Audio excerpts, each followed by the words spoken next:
ഇന്നൊരു പ്രധാനപ്പെട്ട ദിവസമാണ്. ഡൽഹിയിൽ വെച്ച് നടക്കുന്ന കേന്ദ്രമന്ത്രിമാരുടെ സത്യപ്രതിജ്ഞ. നമ്മുടെ സഞ്ജയ് കേന്ദ്ര ആഭ്യന്തരമന്ത്രിയായി സ്ഥാനമേൽക്കുന്ന ദിവസം. വൻ ജനാവലി തന്നെ അവിടെ ഹാജരായിട്ടുണ്ട്. ഓരോ മന്ത്രിമാരുടെയും കുടുംബാംഗങ്ങൾ എല്ലാവരും എത്തിയിട്ടുണ്ട്. സിന്ദൂരയും ആനന്ദും റോഷ്നയും അവരുടെ 4 വയസ്സുള്ള അയാന എന്ന അനുമോളും ശില്പയും സിന്ദൂരയും 1.5 വയസ്സുകാരൻ ധ്രുവും അവിടെ ഹാജരുണ്ട്. എല്ലാവരുടെയും മുഖത്ത് സന്തോഷം തെളിഞ്ഞു നിന്നു. SP അർജുൻ IPS തൻ്റെ കീഴിലുള്ള മറ്റു പോലീസുകാർക്ക് നിർദ്ദേശങ്ങൾ നൽകുന്നുണ്ട്. വളരെ കൃത്യനിഷ്ഠയുള്ള ഒരു ഓഫീസറാണ് അർജുൻ.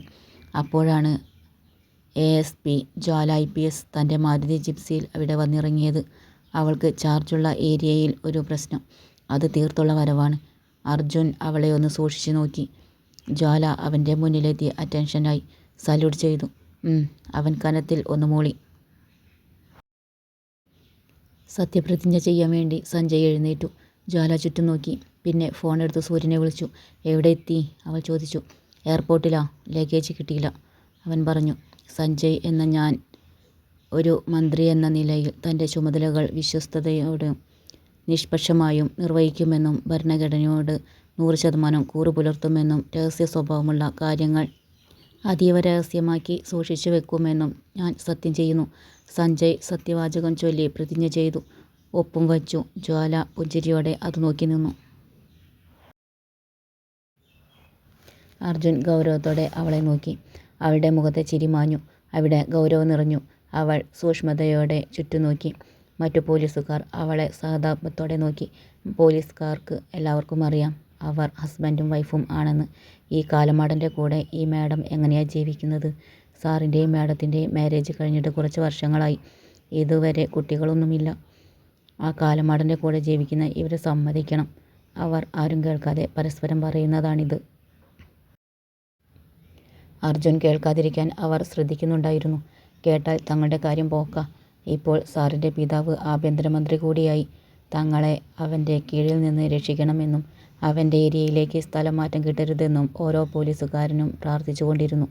അവനൊന്ന് സൂക്ഷിച്ചു നോക്കിയാൽ തന്നെ മുട്ടുവിറയ്ക്കുന്ന പോലീസുകാരും ആ കൂട്ടത്തിലുണ്ടായിരുന്നു. അവൻ ഏതെങ്കിലും കേസുമായി ബന്ധപ്പെട്ട കാര്യങ്ങൾ ചോദിക്കുമ്പോൾ തന്നെ പേടികൊണ്ട് അവർ അത് മറന്നുപോകും. അല്ലെങ്കിൽ ഓർമ്മയുണ്ടെങ്കിലും ഫ്ലുവൻ്റായി പറയാൻ കഴിയില്ല.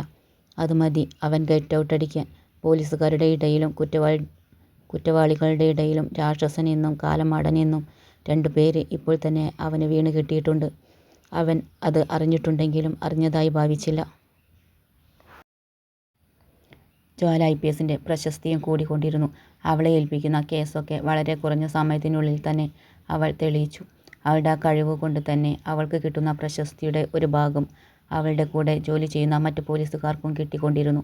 അതുകൊണ്ട് തന്നെ അവളുടെ കീഴിൽ ജോലി ചെയ്യാൻ എല്ലാ പോലീസുകാർക്കും പൂർണ്ണ സമ്മതമായിരുന്നു. കാരണം അവർക്ക് തല പുകയ്ക്കേണ്ട ആവശ്യമില്ല. ജ്വാല പറയുന്നത് അതുപോലെ ചെയ്താൽ മാത്രം മതി. പേരും കിട്ടും, കൂടെ പ്രൊമോഷനും. ജ്വാലയുടെ കൂടെ ജോലി ചെയ്യുന്നവരൊക്കെ അറിയപ്പെടാൻ തുടങ്ങിയിരുന്നു. അതിൻ്റെ അഹങ്കാരവും അവർക്കുണ്ട്. ഇത് അർജുൻ മനസ്സിലാക്കിയിരുന്നു. അതുകൊണ്ട് തന്നെ ജ്വാലയെ സാധാരണ പോലീസ് സ്റ്റേഷനിൽ നിന്ന് മാറ്റാനുള്ള ശ്രമത്തിലാണ് അവനിപ്പോൾ. ഒരു സ്പെഷ്യൽ ഇൻവെസ്റ്റിഗേഷൻ ടീമിന് രൂപം കൊടുക്കാനുള്ള ശ്രമം അവൻ തുടങ്ങിക്കഴിഞ്ഞു. അത് ആരും അറിഞ്ഞിട്ടില്ലെന്ന് മാത്രം. ഇനി തൻ്റെ ശ്രമം വേഗത്തിലാവുമെന്ന് അവനറിയാം. കാരണം ബാബ ആഭ്യന്തരമന്ത്രിയാണല്ലോ. ആ സന്തോഷം അവൻ പുറത്തു കാണിച്ചില്ല. ജ്വാലയെ അർജുൻ കണ്ണുകൊണ്ട് അടുത്തേക്ക് വിളിച്ചു. ജ്വാല അവൻ്റെ മുന്നിലെത്തി അറ്റൻഷനായി സല്യൂട്ട് അടിച്ചു നിന്നു. Sir, any problem? അവൾ ചോദിച്ചു. നോ, ഒരു പേഴ്സണൽ ഡൗട്ട്, അർജുൻ പറഞ്ഞു. സോറി സാർ, ഞാനിപ്പോൾ ഡ്യൂട്ടിയിലാണ്.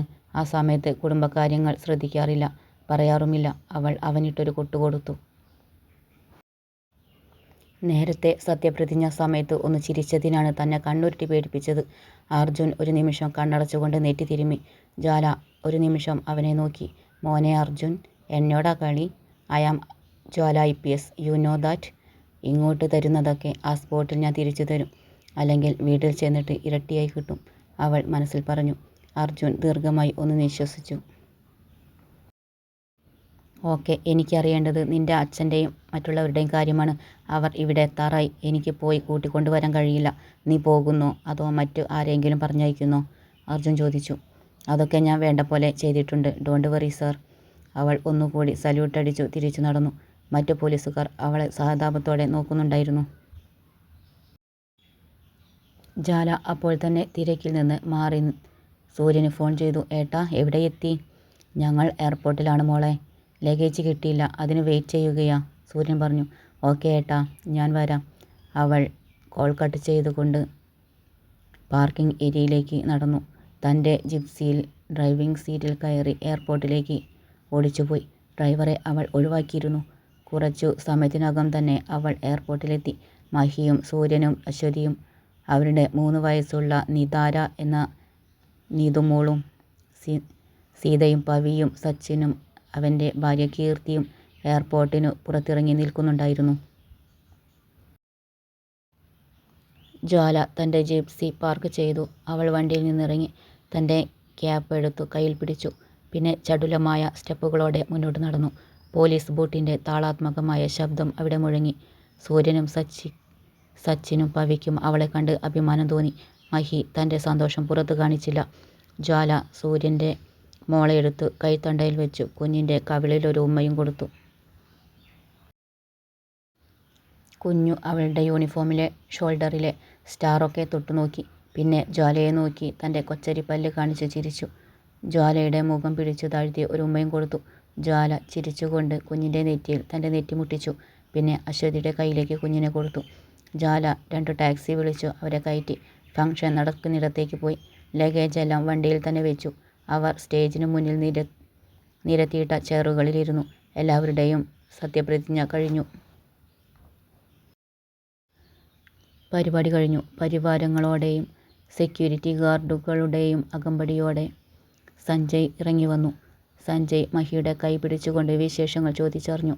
എപ്പോൾ എത്തി? ദാ ഇപ്പോൾ. ലേറ്റായിപ്പോയി, മഹി പറഞ്ഞു. പിന്നെ സൂര്യനും പവിക്കും സച്ചിനും ഷേക്ക് ഹാൻഡ് കൊടുത്തു. എല്ലാവരും സഞ്ജയോട് കൺഗ്രാറ്റ്സ് പറഞ്ഞു. സഞ്ജയ് സൂര്യൻ്റെ കുഞ്ഞിൻ്റെ തലയിൽ തലോടി. പിന്നെ എല്ലാവരും സഞ്ജയുടെ കൂടെ നിന്ന് ഫോട്ടോ എടുത്തു. അർജുനും ജ്വാലയും സഞ്ജയ്ക്ക് സല്യൂട്ട് ചെയ്തു. സഞ്ജയ് പുഞ്ചിരിച്ചുകൊണ്ട് അവരെ തൻ്റെ 2 ഭാഗത്തും ചേർത്ത് പിടിച്ചു. ന്യൂസ് ചാനലിൻ്റെ ക്യാമറമാൻ അത് ഷൂട്ട് ചെയ്തു. ചിലർ അത് ഫോണിൽ ഫോട്ടോയും വീഡിയോയും എടുത്ത് സോഷ്യൽ മീഡിയയിൽ അപ്ലോഡ് ചെയ്തു. അച്ഛൻ ആഭ്യന്തരമന്ത്രിയും മോനും മരുമോളും IPS ഓഫീസർമാരും എന്ന ക്യാപ്ഷനോടെ. നിമിഷനേരം കൊണ്ട് അത് വൈറലായി. വീട്ടിൽ വന്നിട്ട് കാണാം. സഞ്ജയ് എല്ലാവരോടും യാത്ര ചോദിച്ചുകൊണ്ട് കേന്ദ്ര ആഭ്യന്തര മന്ത്രാലയത്തിലേക്ക് പോയി. കൂടെ അനുയായികളും. അപ്പോഴേക്കും ആനന്ദും റോഷ്നയും അവരുടെ 4 വയസ്സായ അയാന മോളും വരുന്നത്. അവരുടെ പിന്നാലെ സിന്ദൂരയും അവരുടെ കയ്യിൽ 1.5 വയസ്സായ കുഞ്ഞ് ധ്രുവും മോനും ഉണ്ട്. നന്നേ വെളുത്തു തുടുത്ത് നിറയെ കറുത്ത കോലുമുടിയുമായി പളുങ്കു കണ്ണുകളുമുള്ള കുഞ്ഞു ധ്രുവിനെ കണ്ടാൽ ആരും ഒന്ന് നോക്കി നിന്നു പോകും. ജ്വാലയെ കണ്ട് ധ്രുവ് അവളുടെ നേരെ ചാടി. അവൾ കുഞ്ഞിനെ എടുത്തു ഒന്ന് ഉമ്മ വെച്ചു. സിന്ദൂരയുടെ കയ്യിലേക്ക് തിരിച്ചു കൊടുത്തു. അർജുനും അങ്ങോട്ട് വന്നു. അവൻ മഹിയുടെയും പവിയുടെയും കൈ പിടിച്ചു സൗഹൃദത്തോടെ സംസാരിച്ചു. സൂര്യനെ കെട്ടിപ്പിടിച്ചു. സച്ചിനെയും ചേർത്ത് പിടിച്ചു. സീതയോടും അശ്വതിയോടും ചിരിച്ചുകൊണ്ട് സംസാരിച്ചു. മറ്റു പോലീസുകാർ അന്തം വിട്ടു നിൽക്കുകയായിരുന്നു. ഈ രാക്ഷസന് ഇങ്ങനെ ചിരിക്കാനും അറിയോ? അവർ പരസ്പരം ചോദിച്ചു. ആനന്ദും റോഷ്നയും സിന്ദൂരയും കുഞ്ഞുങ്ങളെയും കൊണ്ട് കാറിൽ കയറി. മഹിയും പവിയും മറ്റുള്ളവരും അവർ വന്ന കാറിലും കയറി. You to follow that car. Jwala ആനന്ദിൻ്റെ കാർ ചൂണ്ടിക്കാണിച്ചുകൊണ്ട് ടാക്സി ഡ്രൈവർമാരോട് പറഞ്ഞു. Okay madam. അവർ സമ്മതിച്ചു. ആനന്ദ് ജ്വാലയെ നോക്കി. അവൾ തല കുലുക്കി. ആനന്ദ് കാർ മുന്നോട്ടെടുത്തു. സിന്ദൂരയുടെ മടിയിൽ കിടന്ന് കുഞ്ഞു ധ്രുവ് കാറിൻ്റെ വിൻഡോയിലൂടെ അശ്വതിയുടെ നേരെ കൈനീട്ടി കരഞ്ഞുകൊണ്ടിരുന്നു. ജ്വാല കുഞ്ഞിൻ്റെ നേരെ കൈ വീശി. കുഞ്ഞു ഉറക്കെ കരയാൻ തുടങ്ങി. ഇതാ ഞാൻ പറഞ്ഞത് ഫംഗ്ഷന് കുഞ്ഞിനെ കൊണ്ടുവരണ്ടാന്ന്. ഇപ്പോൾ മനസ്സിലായോ? അർജുൻ ദേഷ്യപ്പെട്ടു. മറ്റുള്ളവർക്കൊന്നും മനസ്സിലായില്ല. അർജുൻ സാറിൻ്റെ ചേട്ടന് 2 കുട്ടികളാണോ? അവർക്ക് ജ്വാല മേഡത്തെ കിട്ടിയാൽ മതിയെന്ന് തോന്നുന്നു, പോലീസുകാർ പരസ്പരം പറഞ്ഞു. അർജുൻ സഞ്ജയ്ക്ക് എക്സ്കോർട്ട് പോയ പോലീസുകാരെ ഒഴിവാക്കി മറ്റുള്ളവരെ സ്റ്റേഷനിൽ ഡ്യൂട്ടിയിലിട്ടു. പിന്നെ ജ്വാലയും കൂട്ടി വീട്ടിലേക്ക് പോയി. ജ്വാലയുടെ ജിപ്സി ഡ്രൈവർ സ്റ്റേഷനിൽ കൊണ്ടിട്ടു. രാത്രി 7 മണിക്കാണ് വീട്ടിൽ ഫംഗ്ഷൻ തുടങ്ങുന്നത്. അർജുന് അതിൻ്റെ അറേഞ്ച്മെൻറ്റ്സ് ചെയ്യാനുണ്ട്. ആനന്ദിനെ കൊണ്ട് ഒറ്റയ്ക്ക് കഴിയില്ല. അവർ വീട്ടിലെത്തിയപ്പോൾ വണ്ടിയുടെ സൗണ്ട് കേട്ട് മഹിയും പവിയും സൂര്യനും ഇറങ്ങി വന്നു. മഹിയുടെ കയ്യിൽ ആയിരുന്നു ധ്രുവ്. മാ. ജ്വാലയെ കണ്ടതും ധ്രുവ് അവളുടെ നേരെ ചാടി. അവൾ കുഞ്ഞിനെ എടുത്തു കുഞ്ഞു അർജുൻ്റെ നേരെ നോക്കി മുഖം വീർപ്പിച്ചു. എന്നുമുള്ളതാണ്. സൂര്യൻ അവളെ ചേർത്ത് പിടിച്ചു. ഞാൻ വരാം ഏട്ടാ, ഇവനെ ഒന്ന് മെരുക്കട്ടെ, എനിക്ക് ഈ യൂണിഫോം ഒന്ന് മാറ്റുകയും വേണം, അവൾ പറഞ്ഞു. ഓക്കെ, സൂര്യൻ സമ്മതിച്ചു. അർജുൻ ധ്രുവിൻ്റെ നേരെ കൈ നീട്ടിയെങ്കിലും അവൻ പോയില്ല. ജ്വാലയെ പറ്റി പിടിച്ചിരുന്നു. വാ, ധ്രുവ് കൊഞ്ചി പറഞ്ഞു. ബാബ വരും ട്ടോ, എന്നിട്ട് മോനെ എടുത്തോളൂ, ജ്വാല കുഞ്ഞിനെ സമാധാനിപ്പിച്ചു. പിന്നെ അവനെയും കൊണ്ട് മുകളിൽ റൂമിലേക്ക് പോയി. അർജുനും ഒരു നിമിഷം അവളെ നോക്കി. തൻ്റെ ഭാര്യ, തൻ്റെ കുഞ്ഞിൻ്റെ അമ്മ. അർജുന് അവളോട് അടക്കാനാവാത്ത സ്നേഹം തോന്നി. പക്ഷേ ആ കുഞ്ഞു ചെക്കനെ എങ്ങനെ മെരുക്കും എന്നാലോചിച്ചിട്ട് അവനൊരു എത്തുപിടിയും കിട്ടിയില്ല. ചെറിയ കൊച്ചാണെങ്കിലും ഇരട്ടി വാശിയാണ് അവന്.